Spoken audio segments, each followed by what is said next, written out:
I was adding the final drizzle of honey to my second mug of Earl Grey when my sister's call came through. Melanie hasn't phoned before midday since her university days, not when the garage burned, not even after she wrecked the Camry. So seeing her name flash on my screen at precisely 9:03 a.m. on a Tuesday morning, I understood immediately. She's passed, Mom. The words hit like stumbling on an unexpected step. Her tone was emotionless, no tremor, no theatrics. Simply conclusive. Our mother had departed 20 minutes prior. Peacefully. An exhale that never returned. I placed my cup down with ridiculous precision, as though perfect alignment might prevent anything else from falling apart.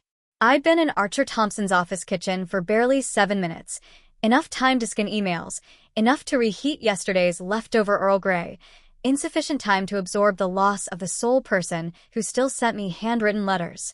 The passing was during sleep, Melanie went on. The nurse described it as tranquil.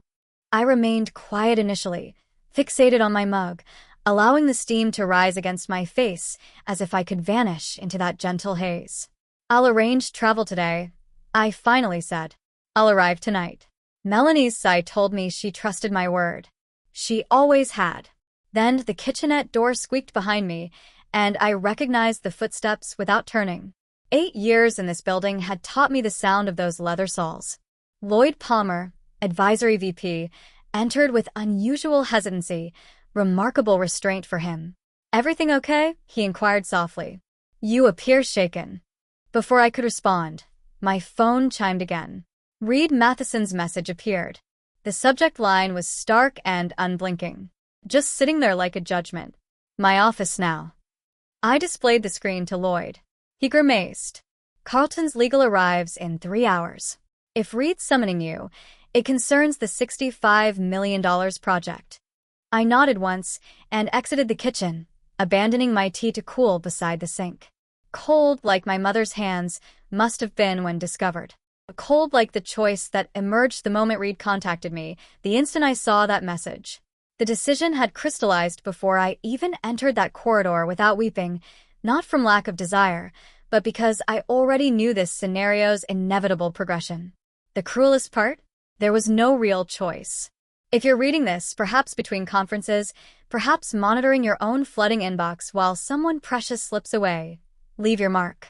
Simply tell me your location. I'm uncertain what this narrative will signify to you, but I know it's beginning. And I know you'll recognize the silence following words no one should utter. My name is Erin Caldwell, Senior Investment Strategist at Archer Thompson. Or I was. I constructed the acquisition framework that attracted Carlton West Holdings. I stress-tested that transaction for 12 weeks, charted contingencies against 3 federal shutdown possibilities, and designed the financing pathway that advanced our firm to final consideration, $65 million in pending infrastructure holdings. The type of agreement that earns Forbes mentions, the kind that restructures organizational hierarchies. Yet at 9:03 a.m., my only thought was the sound my mother made while pouring tea, that gentle sigh-hum combination. How she maintained Earl Grey belonged exclusively with milk, never honey. How she never truly accepted that finance exceeded educated speculation with more attractive presentations. Then I entered Reed Matheson's office, glass enclosed, climate regulated, illuminated by modern artwork that perpetually seems observant. Reed remained focused on his phone. "They've rescheduled," he stated flatly, still scrolling. "Carlton's board arrives by 11. You're presenting." I parted my lips, momentarily believing clean words might emerge. Instead, they fractured like overloaded infrastructure. "My mother passed this morning." Reed blinked. Once. Not twice. Not deliberately. Simply once. "Unfortunate timing," he eventually said, finally lowering his device. "However, Carlton's executive chair specifically requested your presence. They want the architect present." "I'll participate remotely," I offered, already knowing its inadequacy. Reed reclined. "You understand our operations. Miss this, forfeit the close. We both comprehend the implications for your trajectory here. 8 years. 0 disciplinary actions. 3 advances. 40 logged weekends. A $65 million pipeline framework bearing his signature on every slide, despite never touching a single spreadsheet cell. My mother is deceased, I repeated, more slowly this time. He didn't flinch. Then honor her memory. Handle arrangements post-presentation. That moment marked a subtle transformation, not a dramatic break. Shifts operate more quietly. I departed without further words, uncertain of my intended actions, but knowing they wouldn't align with expectations. Returning to my workspace, the entire floor had shifted into Carlton preparation mode. You could observe it in every team leader's bearing, spine straightened, voices hushed yet urgent. Zoe from marketing was already heading toward the conference room, laden with glossy materials and branded folders nobody actually reads. I sat down, accessed my laptop, and examined the file.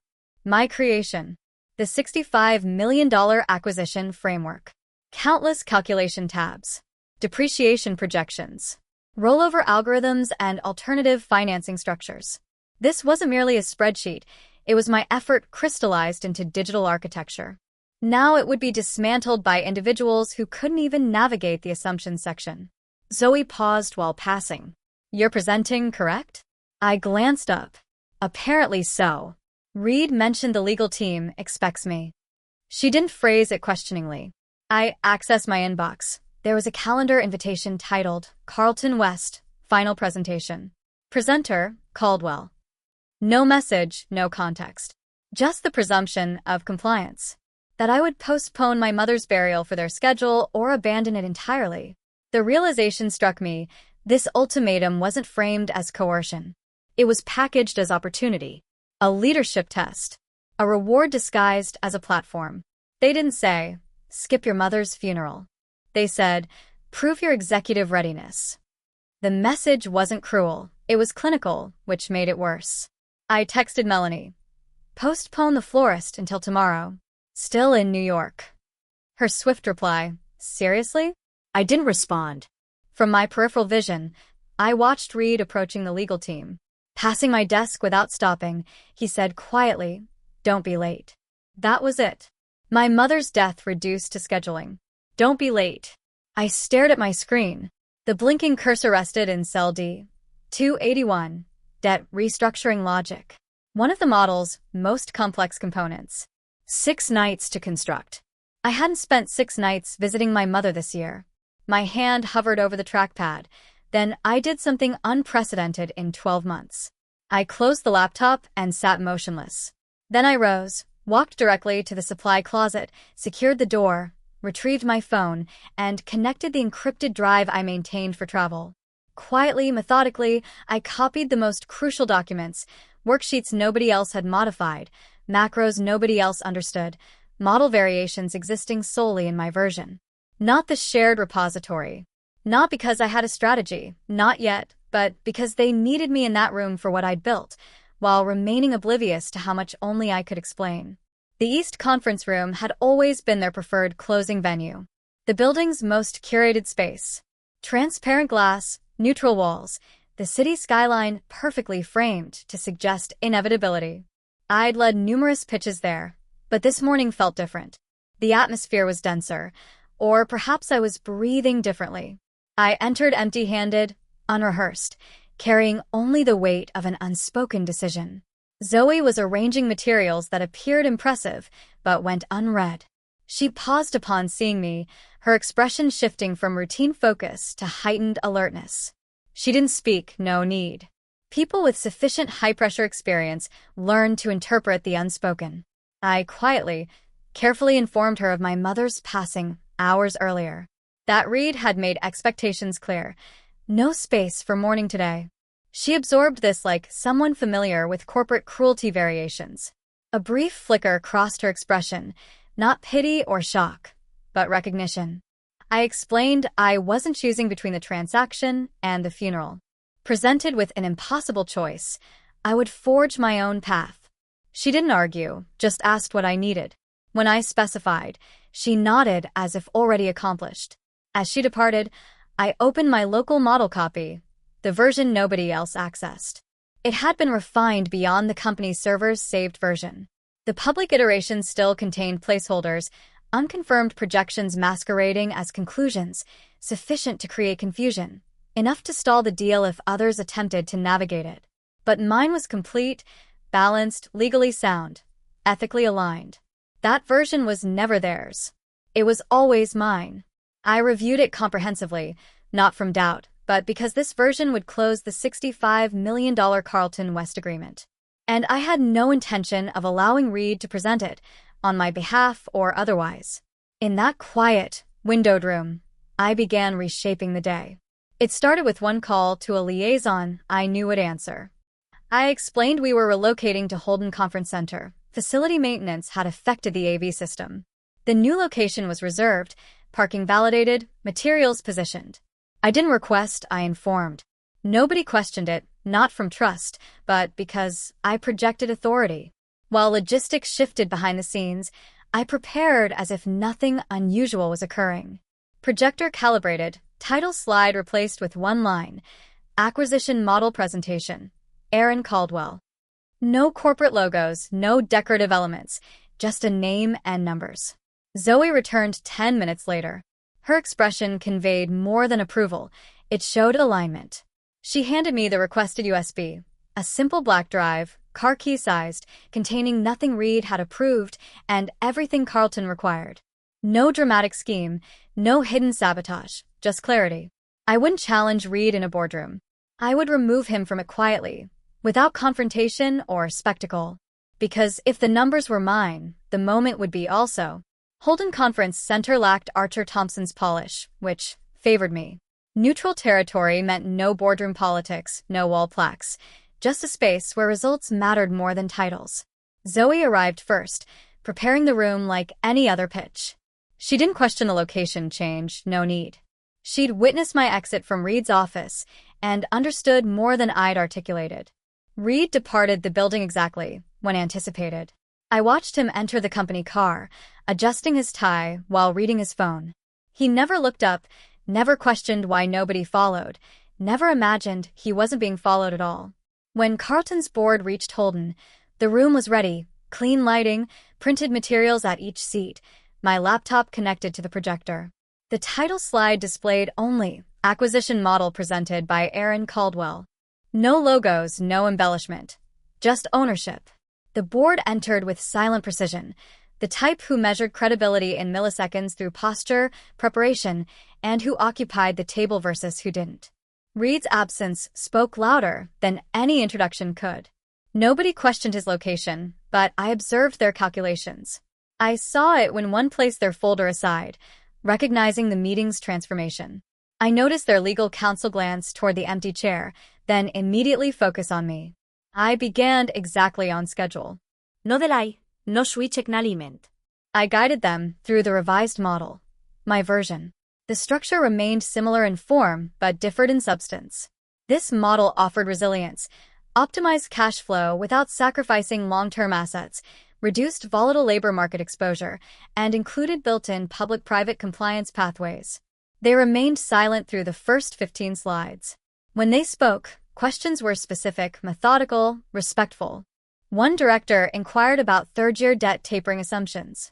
I opened the backup tab and demonstrated. He nodded once, then said nothing more. Another questioned the blended bond indexing rationale. I explained.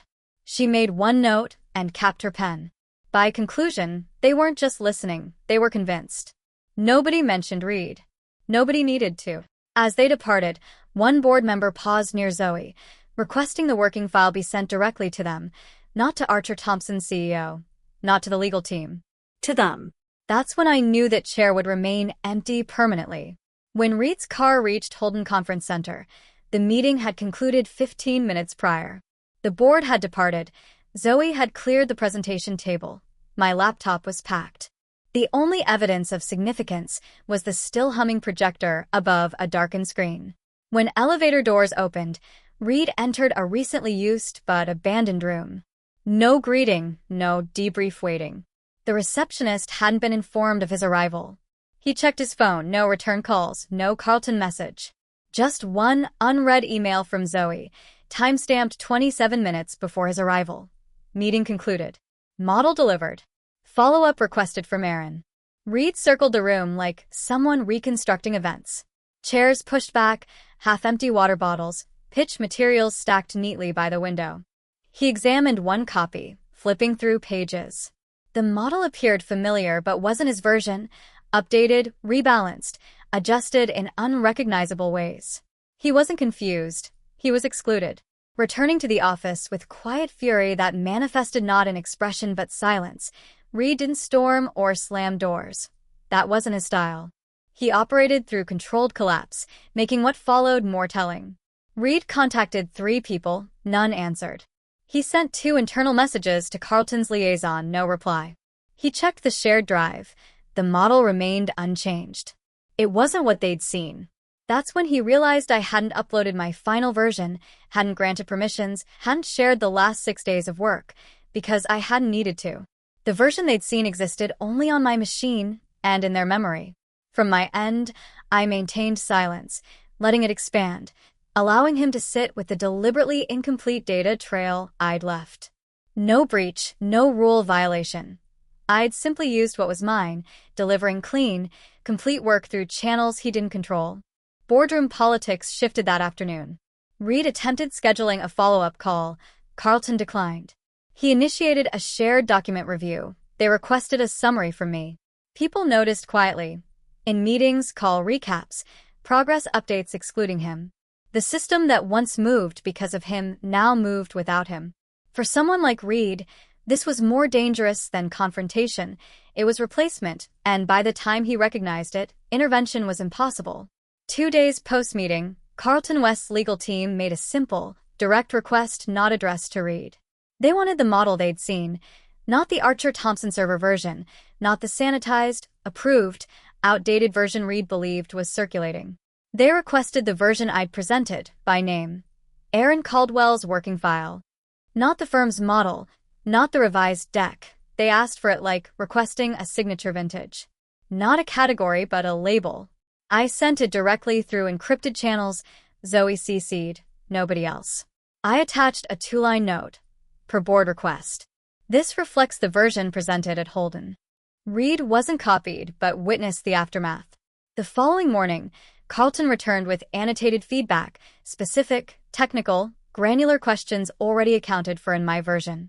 I simply directed them to relevant cells, referenced scenario sheets, highlighted embedded conditional formulas. They were audibly impressed. Reed was not. He called an executive team meeting, damage control disguised as initiative.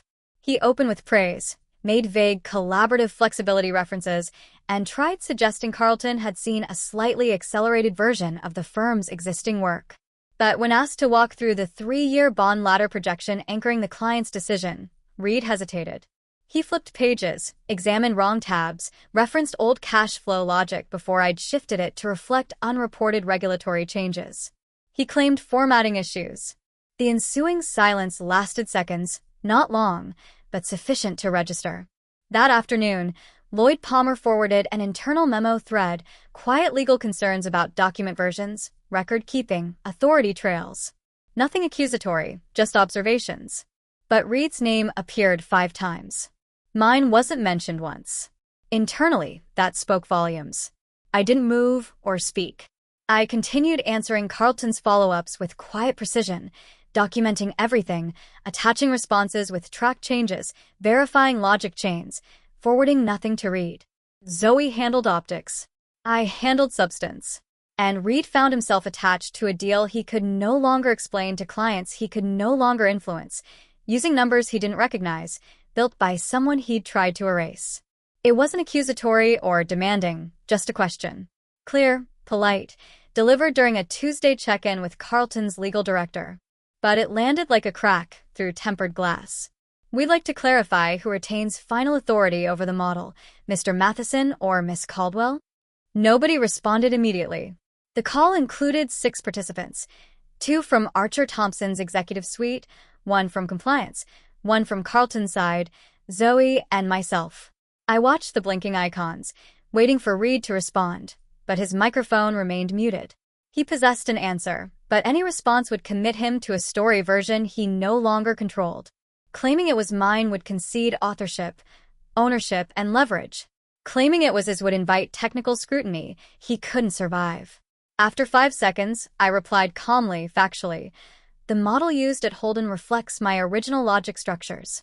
I've documented every iteration in the secure channel with Carlton's team.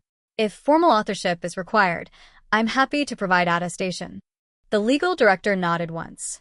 That would be helpful. She continued. The meeting resumed, but something had shifted. Within hours, Archer Thompson's internal compliance team requested a full model edit audit trail. The project folder was locked, access rights updated. Reed's name was added to view only. Mine remained as editor. He didn't call or message, but I heard from Lloyd. He's trying to get ahead of it, but Carlton's starting to bypass him entirely. Later, Zoe forwarded another operations memo. Carlton had requested moving all future model reviews through my direct line. No executive summaries, no filtering. They wanted the source. They weren't angry or difficult. They were deliberate. And deliberate clients make people like Reed obsolete. The next board meeting was scheduled for Thursday. Reed added it to my calendar with a note. Present side by side for optics. I declined the invite. No reply came, but I understood the implication. He was watching, not leading or managing, just observing as the firm's highest-profile client repositioned trust around a center he hadn't chosen and couldn't influence. One question accomplished it all. Not shouted or repeated, just placed in the right room at the right moment. Who owns the model? Now, everyone knew the answer. The final review wasn't meant to be dramatic, just another Thursday, another conference room. But powerful people rarely recognize when power has already shifted. They assume that remaining seated means remaining central. That illusion never survives the moment when a room stops turning toward them. Reed arrived early as always, suit perfect, tone controlled. Same opening comments he'd given dozens of other clients, thanking them for continued trust, emphasizing relationship strength, previewing exciting paths forward. He spoke like someone accustomed to being heard. But that day, nobody interrupted him, and nobody followed up. Carlton's team nodded politely, but distantly. Their legal director took notes without questions. Their CFO didn't open his laptop.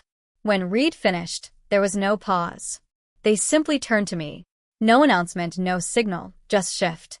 I presented the updated risk schedule, answered forward projection questions, addressed multi-market impact, referenced the regulatory clause they'd flagged the previous week, and walked them through logic I'd written the night after my mother's funeral, while grief remained raw, but numbers emerged clean.